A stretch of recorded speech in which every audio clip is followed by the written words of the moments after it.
सो आज हम लोग मोशन इन स्ट्रेट लाइन जो क्लास 11 फिजिक्स का चैप्टर है यूनिट 2 उसका एक्सरसाइजेज हम लोग करेंगे. Okay. So first question, in which of the following examples of motion can the body be considered approximately A point object. So point object किसको बोलते हैं? पॉइंट ऑब्जेक्ट होता है जैसे जो बॉडी मोशन कर रहा है और वो जिस एरिया में मोशन कर रहा है वो एरिया उस बॉडी के साइड से ज़्यादा है. ओके, मतलब कंसिडरेबली ज़्यादा है.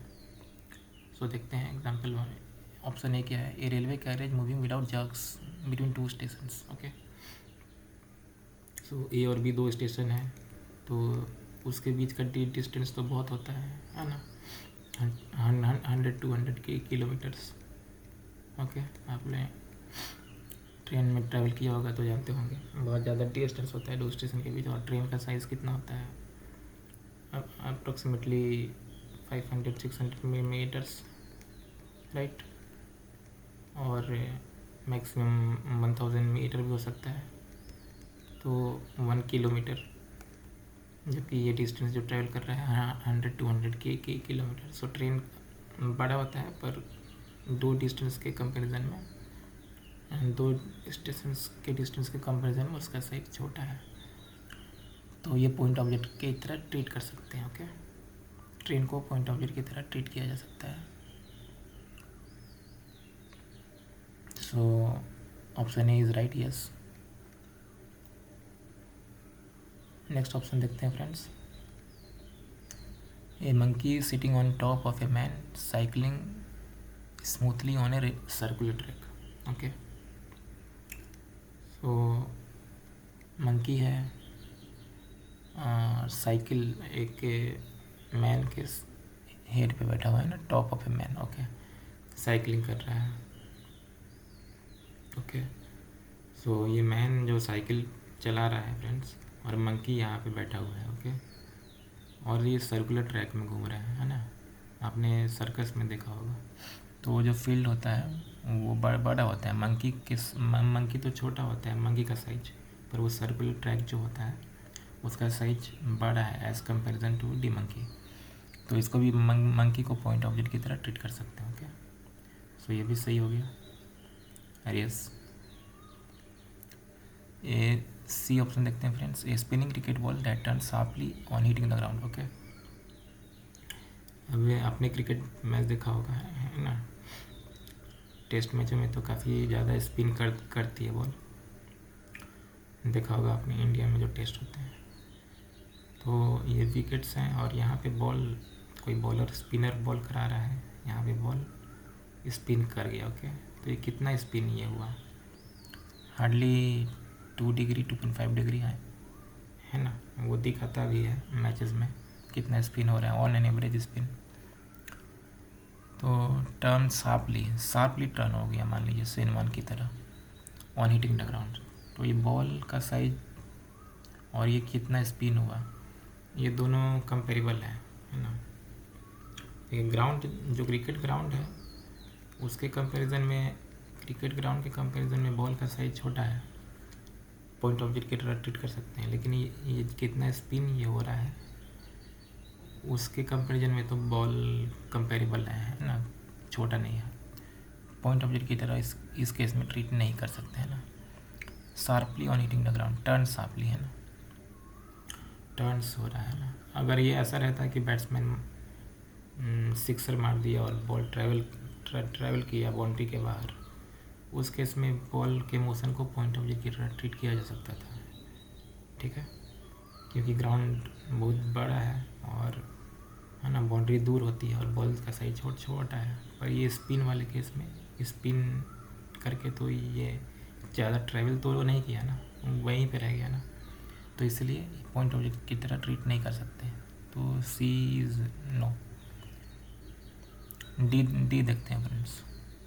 ए tumbling beaker that had slipped off the edge of a table.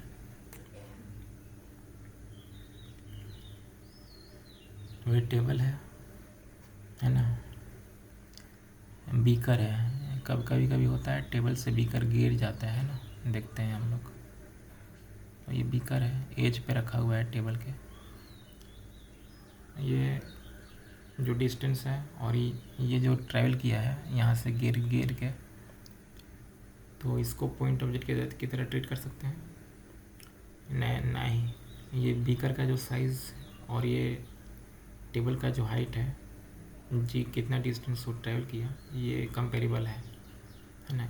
मतलब इतना बहुत बड़ा ये नहीं है, तो इसीलिए इसको पॉइंट ऑब्जेक्ट की तरह ट्रीट नहीं कर सकते हैं। ओके, और ये बाद में आएगा भी, ये डिस्टेंस ए मानते हैं, और ये टॉपलिंग का केस में होता है ये, है ना। टॉपलिंग का केस है ये फ्रेंड्स। टॉपलिंग का केस जो होता है वो पॉइंट ऑब्जेक्ट में नहीं होता है ना। वो जो भी बॉडी है उसका साइज़ हम लोग कंसिडर करते हैं टॉपलिंग के लिए।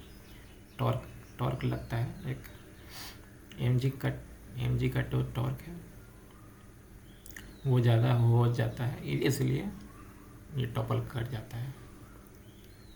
ये आगे के चैप्टर्स में आएंगे फ्रेंड्स। ओके, सो इसको हम लोग पॉइंट ऑब्जेक्ट की तरह ट्रीट नहीं कर सकते हैं। डी को भी, तो ए को कर सकते हैं, बी को कर सकते हैं, सी को नहीं कर सकते, डी को नहीं कर सकते। ओके, क्वेश्चन नंबर 2 देखते हैं फ्रेंड्स। जो भी डाउट है आपको वो कमेंट सेक्शन में कमेंट कर सकते हैं।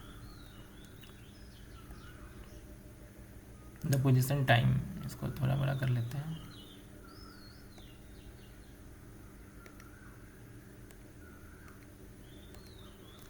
The position time graph for 2 children A and B returning from their school O. Okay, O school है।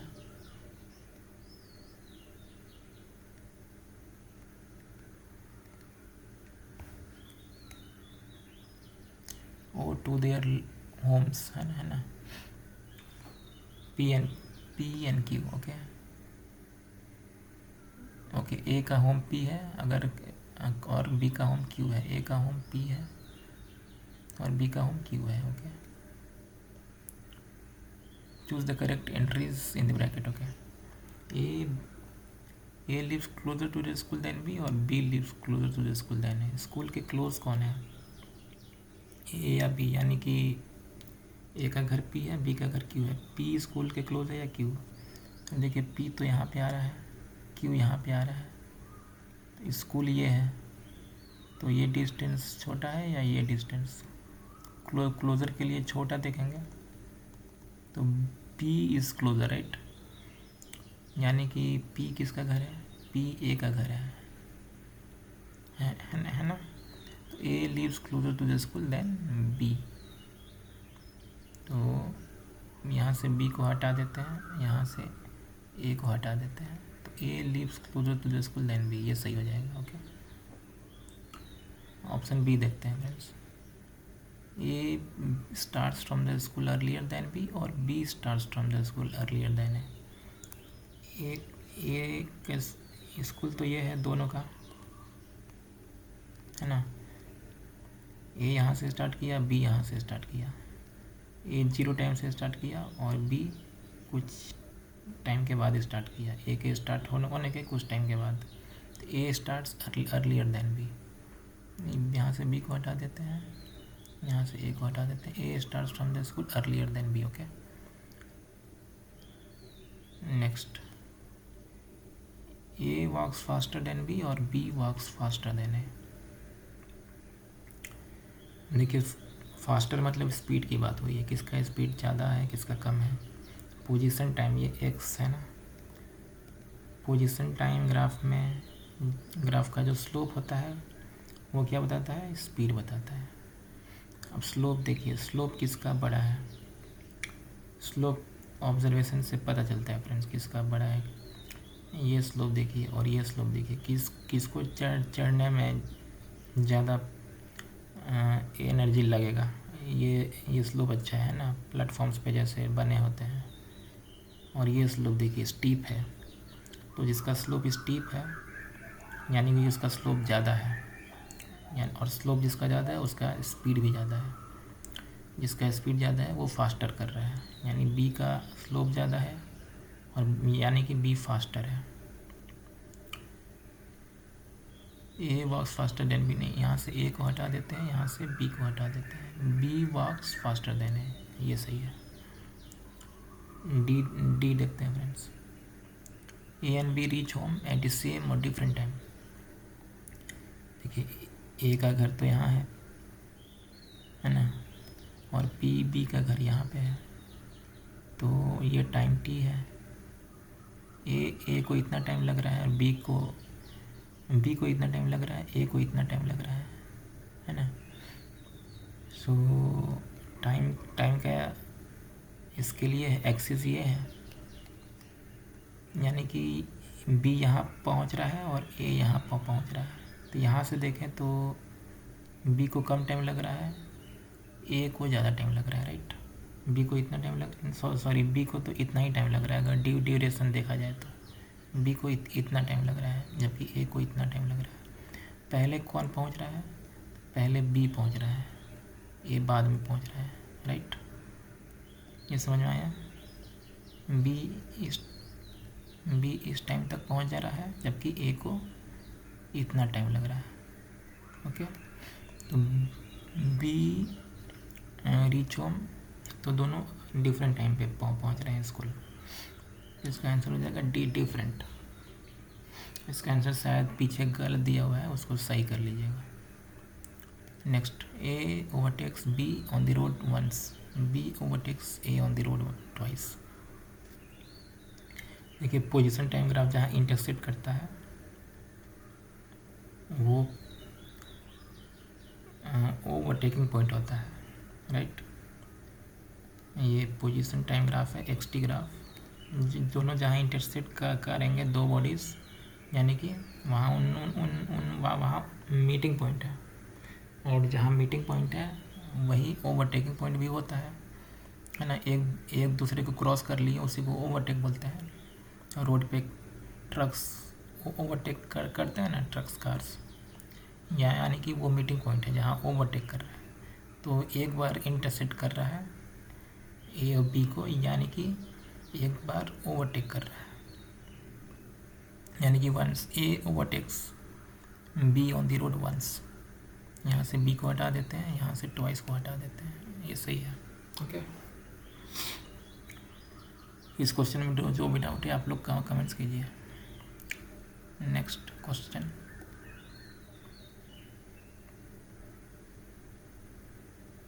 Question number 3।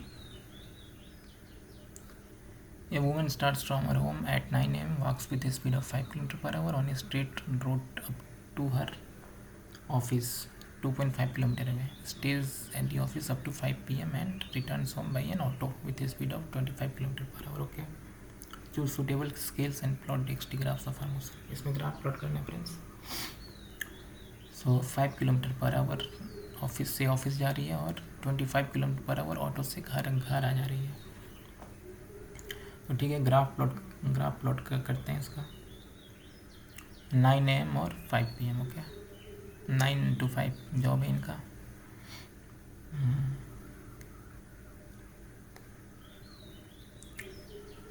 ग्राफ कैसे प्लॉट करते हैं फ्रेंड्स, देखिए।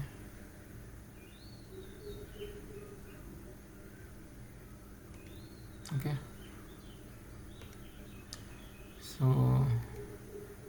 ग्राफ मतलब एक्सटी प्लॉट करना है ना। ये इस पे पोजीशन मार्क कर लेते हैं इस एक्सिस पे, ओके, और इस एक्सिस पे टाइम मार्क कर लेते हैं ना। 1 घंटे का मार्क कर लेते हैं, 9 AM से स्टार्ट करते हैं। तो ये सपोज 9 AM है, ये 10 AM हो गया, ये 11 AM, ये 12 PM, 1 PM, 2 PM, 3 PM, 4 PM, 5 PM। Okay, और ये 9 AM। ओके, किलोमीटर्स भी मार्क करते हैं, कितना किलोमीटर्स था।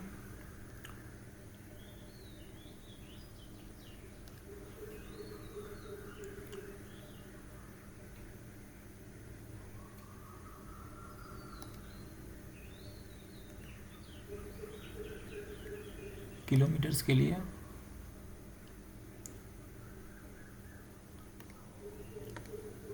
ओके,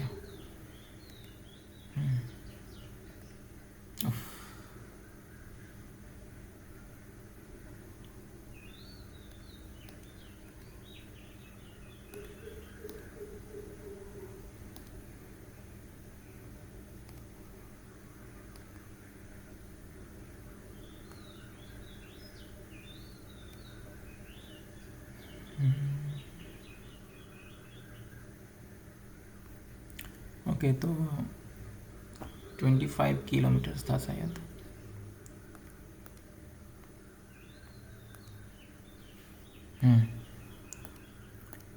ग्राफ फिर से प्लॉट कर लेंगे, कोई दिक्कत नहीं है। 9 AM with 5 kilometres on straight drop 12.5 kilometre है अभी। ओके ठीक है, 2.5 किलोमीटर अभी उनका घर है। ओके फ्रेंड्स,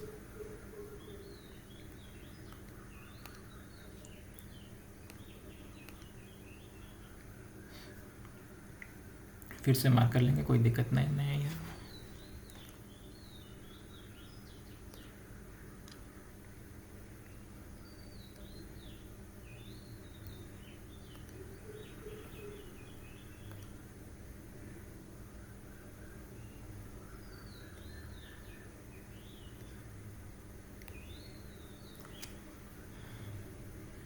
ओके, स्केल हम लोग ड्रॉ कर सकते हैं ना, स्ट्रेट लाइन ड्रॉ कर लेता हूँ फ्रेंड्स, वो अच्छा रहेगा।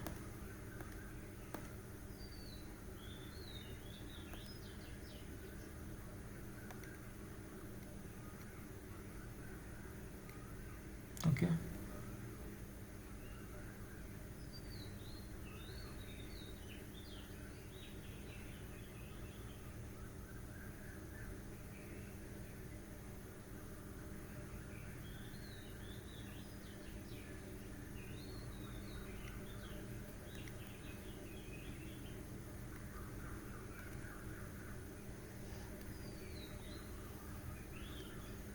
ऐसे ड्रॉ कर लीजिएगा आप लोग। ये 9 AM, 10 AM, 11 AM, 12 PM,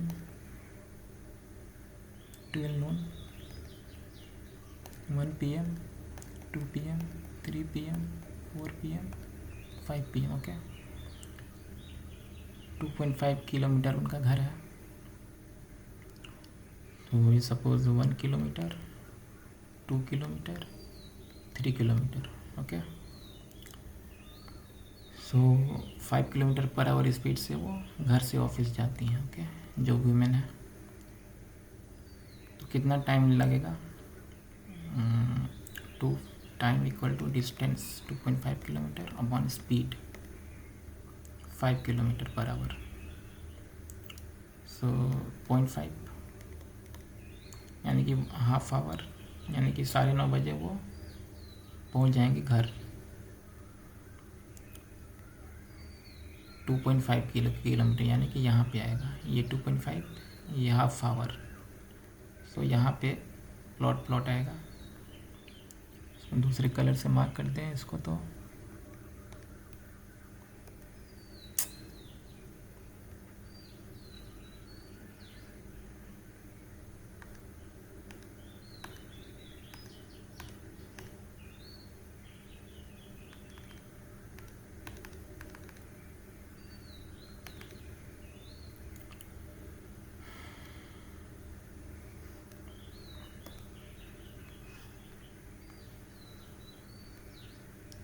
nine, 10, 11, 12, 1, 2, 3, 4, 5 ये टाइम है। ये 9 AM, 5 PM, 1 kilometre, 2 kilometre, 3 kilometre ये डिस्टेंस है। ST ग्राफ है ये। 2.5 यहाँ पे आ जाएगा,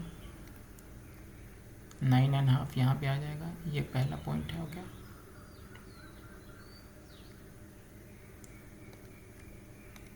ओके पहला पॉइंट। फिर यहाँ से स्टार्ट करेंगे और इसको कनेक्ट कर देंगे। ओके, कांस्टेंट स्पीड है तो स्लोप स्ट्रेट लाइन आएगा 5 किलोमीटर पर आवर है ना। 2.5 किलोमीटर, ये 2.5 किलोमीटर है और ये हाफ आवर है। इसके बाद 5 PM तक वो ऑफिस में रहती हैं। Okay, so up to 5 PM speed 0 हो जाएगा, यानी कि हॉरिजॉन्टल लाइन, क्योंकि ऑफिस में काम कर रही हैं तो स्पीड 0 है।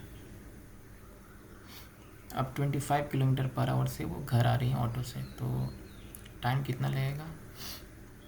25 अपॉन 2.5 अपॉन 25, 0.1 आवर। 0.1 आवर की कितना मिनट होता है? इंटू 60 कर देंगे। 0.1 इंटू 60 इज़ 6 मिनट, यानी कि 6 मिनट लग रहा है उनको। तो 5 के बाद यहाँ 6 आएगा, पर ये 1 घंटे है। 6 मिनट की सपोज कहीं यहाँ पे आएगा, इसको यहाँ से कनेक्ट कर देंगे। ओके, ये उनका ग्राफ हो गया,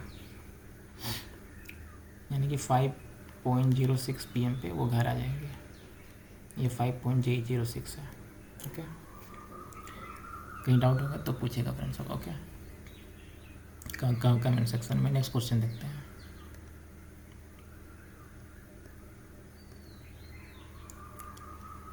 question number 4, A run card.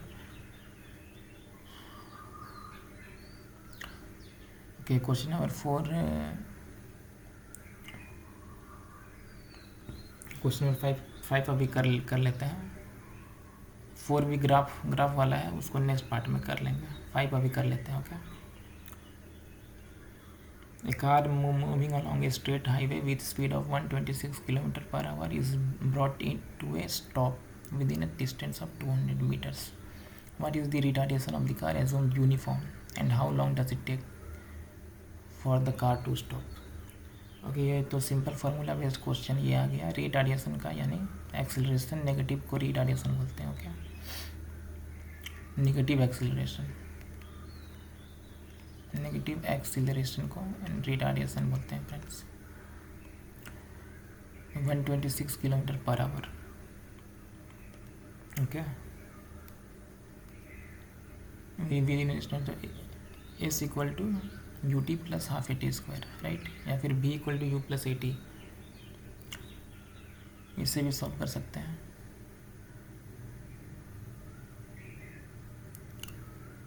S दिया हुआ है, तो s equal to u t plus half a t square से करते हैं। S equal to u t plus half a t square. S 200 अच्छा, ये मीटर्स में, ये किलोमीटर पर आवर में। किलोमीटर पर आवर को मीटर में कन्वर्ट करते हैं। Okay, 126 into kilometre per our को मीटर के लिए 5/18। ओके, क्योंकि मीटर पर सेकंड छोटा होता है, तो छोटा करने के लिए 5/18, और मीटर पर सेकंड को किलोमीटर पर आवर करना होता है, यानी कि बड़ा करना है नंबर को, तो बड़ा करने के लिए 18/5 से मल्टीप्लाई करेंगे, और छोटा करने के लिए 5/18। 6 3 जा 18, 6 21 जा 126, 3 7 जा, यानी 35 मीटर पर सेकंड, राइट।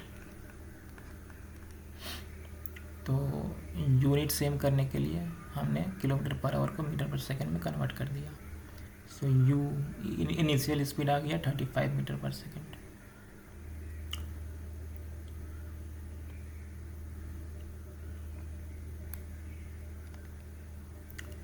टी नहीं दिया हुआ है, with speed of this about to stop with distance दिया हुआ है, ठीक है, और एक्सेलरेशन पूछा है।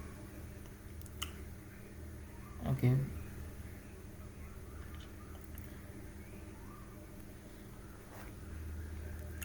v equal to u plus a t अगर लगाएं तो ए टी नहीं पता है, टी नहीं पता है ना, ठीक है। U t plus half a t square. Okay, v square equal to u square minus 2 square. Okay, यहाँ पे टी भी नहीं पता है, ए भी नहीं पता है, तो ये वाला इक्वेशन अभी काम में नहीं ला सकते, आगे काम में नहीं ला सकते। ओके, एक पहला इक्वेशन जो होता है, ये दूसरा इक्वेशन था, है ना, न्यूटन्स लॉ ऑफ मोशन का फॉर स्ट्रेट लाइन, ये दूसरा इक्वेशन है, v equal to u plus a t. यहाँ ए भी नहीं पता, टी भी नहीं पता है ना, कितने टाइम में वो उसका स्पीड 126 किलोमीटर पर आवर से 0 हो गया, ये टाइम भी नहीं पता, और ये भी नहीं पता, एक्सेलरेशन भी नहीं पता, जो कि इस केस में रिटार्डेशन है। v और u पता है, v 0 है और u 126 kilometre per hour. Okay, तो ये दोनों इक्वेशन हम लोग काम में नहीं ला सकते हैं। तो कौन सा इक्वेशन यूज़ होगा? थर्ड इक्वेशन, जो स्ट्रेट लाइन का थर्ड इक्वेशन है, वो इक्वेशन क्या है? v square equal to u square plus 2as। v 0 है क्योंकि रेस्ट पे आ गया, ब्रॉड टू रेस्ट है ना, is brought to stop. Stop मतलब फाइनल स्पीड 0 हो गया। इनिशियल स्पीड हमने देखा अभी 35 मीटर पर सेकंड है ना, 126 किलोमीटर पर आवर को कन्वर्ट किया हमने मीटर पर सेकंड में। सो एस भी दिया हुआ है, कितना डिस्टेंस लगा v फाइनल स्पीड 0 होने में, इनिशियल स्पीड 35 से। एस दिया हुआ है 200 मीटर्स। इसको पुट करेंगे इसमें और एक्सेलरेशन आ जाएगा। ओके, v स्क्वायर 0 है, u स्क्वायर 35 का square plus 2as, s is 200। Acceleration negative आएगा, इसका मतलब नेगेटिव एक्सेलरेशन यानी रिटार्डेशन है, राइट। और ये आप लोग ऑब्जर्व भी कर सकते हैं, कोई गाड़ी चल रही है तो उसको रेस्ट में लाने के लिए हमें ब्रेक लगाना पड़ता है, यानी कि रिटार्ड करना पड़ता है, नेगेटिव एक्सेलरेशन। और स्पीड बढ़ाने के लिए पॉजिटिव एक्सेलरेशन। तो इसमें 35 का स्क्वायर को डिवाइड कर देंगे, 200 इंटू 2 इज 400 से, राइट। इसको पूरा मल्टीप्लाई नहीं करके इसको ऐसे करेंगे, -35 इंटू 35 अपॉन 2 इंटू 200, यही आएगा। -35 स्क्वायर को उधर लेगा, -35 इंटू 35 स्क्वायर अपॉन 2 इंटू 200 को डिवाइड कर दिए। 5 7 जा 5 20 जा 40 इंटू 5 इज 200। 5 8 जा 5 7 जा, कितना आ गया friends? -49/16, -49/16 metre per second square, right. ये 3 पॉइंट समथिंग आएगा, 3 point something metre per second square. ये रिटार्डेशन हो गया।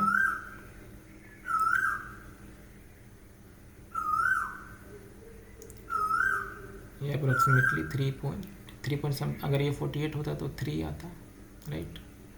1 है, इसको कितना आएगा? ये 1 रिमाइंडर पॉइंट लगाएंगे, 0 हो गया, एक और 0 लगाएंगे यहाँ पे, 100 ये हो गया, 16 6 या 96। Okay, 3.06 metre per second square. कितना टाइम भी पूछा है ना। And how long does it take for the cars to stop, ठीक है, इसको नोट कर लीजिए, फिर टाइम भी निकल जाएगा। टाइम के लिए इस इक्वेशन में तो टाइम नहीं है। टाइम के लिए कौन सा इक्वेशन लगाएंगे? v equal to u plus 80 से निकल जाएगा, दोनों से निकल जाएगा। इस इक्वल टू पर इससे भी निकल जाएगा, u प्लस 80 से भी निकल जाएगा, क्योंकि v पता है, u पता है, a निकल गया, t निकल जाएगा। S equal to u t plus half 80 square से भी निकल जाएगा, पर ये लॉन्ग ये हो जाएगा और ये क्वाड्रेटिक भी बन जाएगा। तो इसीलिए ये वाला यूज़ नहीं करेंगे हम लोग, ये वाला यूज़ करेंगे, है ना। क्वाड्रेटिक नहीं यूज़ करेंगे। इससे भी आंसर वैसे इससे भी आ जाएगा। एस पता है, यू पता है, टी निकालना है, ए निकाल लिए, टी निकालना है, पर ये वाला यूज़ नहीं ना करके ये वाला यूज़ करेंगे। भी 0 है, यू 35 था, प्लस ए 3.06 माइनस 3.06, राइट। रिटार्डेशन था इंटू टी कितना आ गया फ्रेंड्स? टी नेगेटिव नहीं आएगा, टी पॉजिटिव आएगा। कुछ पॉजिटिव टाइम लगेगा, टाइम नेगेटिव नहीं होता है ना, ड्यूरेशन कितना ड्यूरेशन लग रहा है स्पीड इतना से इतना होने में, 126 किलोमीटर पर आवर से 0 होने में। ये कितना हो जाएगा, इसको इधर भेजेंगे तो ये 35/3.06। ओके, अगर इसको 3 मान लें तो कितना आ गया, 11.6, 11.2, 6 3 18, राइट। पर ये 3.06 है, 3 तो है नहीं, तो यानी कि 11.6 से थोड़ा कम आएगा, 11.4 के अराउंड, राइट, सेकेंड्स। ये आंसर हो गया फ्रेंड्स। इसके नेक्स्ट पार्ट में हम लोग क्वेश्चन नंबर 4 देखेंगे और बाकी भी देखेंगे, 6 7 8 9। Okay, thank you friends, please like and subscribe.